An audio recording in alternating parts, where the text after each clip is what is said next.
মলা মাছ তো অনেকভাবেই খেয়েছেন, কিন্তু কখনো কি ঝুরি চচ্চড়ি খেয়েছেন? আমার শাশুড়ি মায়ের একটা স্পেশাল রেসিপি হচ্ছে মলা মাছের ঝুরি চচ্চড়ি।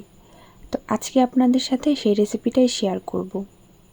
আজকের মাছের যে সাইজ প্রত্যেকটা সমান ছিল এবং প্রতিটা মাছই পেট ভর্তি করা ডিম ছিল।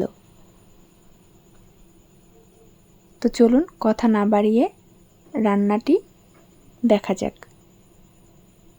প্রথমে মলা মাছগুলো বেশ ভালোভাবে কেটে এবং ধুয়ে পরিষ্কার করে নেওয়া হয়েছে। আর এখানে লাগছে রান্নার জন্য টমেটো কুচি, পেঁয়াজ কুচি, কাঁচামরিচ কুচি এবং লম্বা লম্বা করে আলু কুচানো। আপনাদের সুবিধার জন্য আলুটা আমি কিভাবে কেটেছি একটু দেখিয়ে দিলাম। খুব বেশি উপকরণের এখানে প্রয়োজন নেই। এখানে আমরা মাছের স্বাদটা নেব, তাই উপকরণ এখানে কম। এবার একটা বড় বাটিতে প্রথমে মাছ, টমেটো কুচি, আলু কুচি, কাঁচামরিচ কুচি ও পেঁয়াজ কুচি নেব এবং সাথে সামান্য কিছু মশলা। প্রথমে এতে যাচ্ছে পরিমাণ মতো হলুদের গুঁড়া, লবণ আর হচ্ছে ঝালের জন্য মরিচের গুঁড়া। রান্নাটা একটু ঝাল ঝাল হলে বেশ ভালোই লাগে খেতে, তো আপনারা আপনাদের পছন্দ মতো মরিচের গুঁড়া বা কাঁচামরিচটা বাড়িয়ে কমিয়ে নিতে পারবেন। আর এখানে যাচ্ছে কাঁচা সর্ষের তেল। ব্যাস, এবার সব কিছু খুব ভালোভাবে মাখিয়ে নেব। একটু আলতোভাবে মাখাবেন যাতে মাছগুলো না ভাঙে, কিন্তু উপকরণের সাথে মশলাগুলো যাতে ভালোভাবে মিশে যায়।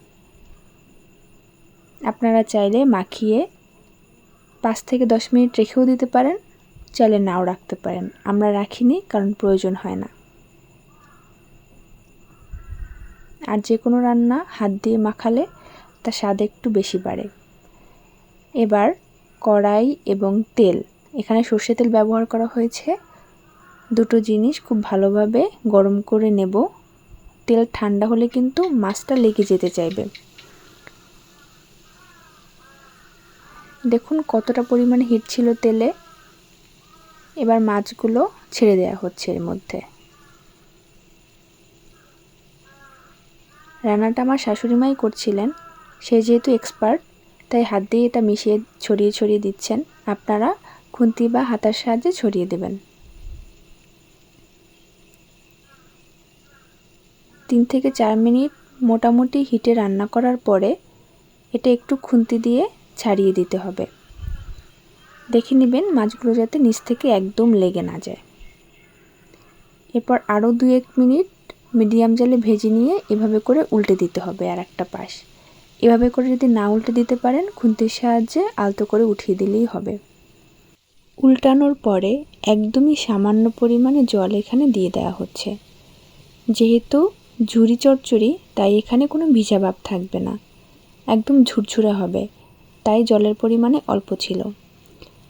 এবার জালটা কমিয়ে নিয়ে এপাশ ওপাশ উল্টে দিয়ে রান্নাটি করতে হবে। খেয়াল রাখবেন আলুটা যাতে সিদ্ধ হয়ে যায়। আমাদের মাছ রান্না হতে 15 থেকে 20 মিনিটের মতো সময় লেগেছিল। এই রান্নাটিতে টমেটোর ব্যবহার করা হয়েছিল একটু বেশি, যাতে টকটকে একটা স্বাদ আসে তাই। তো দেখলেন কত কম সময়ে, কম উপকরণে, কম মশলায় কত সুস্বাদু এবং স্বাস্থ্যকর একটা রান্না আপনাদের সামনে উপস্থাপন করলাম। রান্নাটি কেমন লাগলো অবশ্যই কিন্তু কমেন্ট করে জানাবেন এবং বাড়িতে ট্রাই করবেন, তা না হলে কিন্তু মিস করবেন। ধন্যবাদ আপনাদের।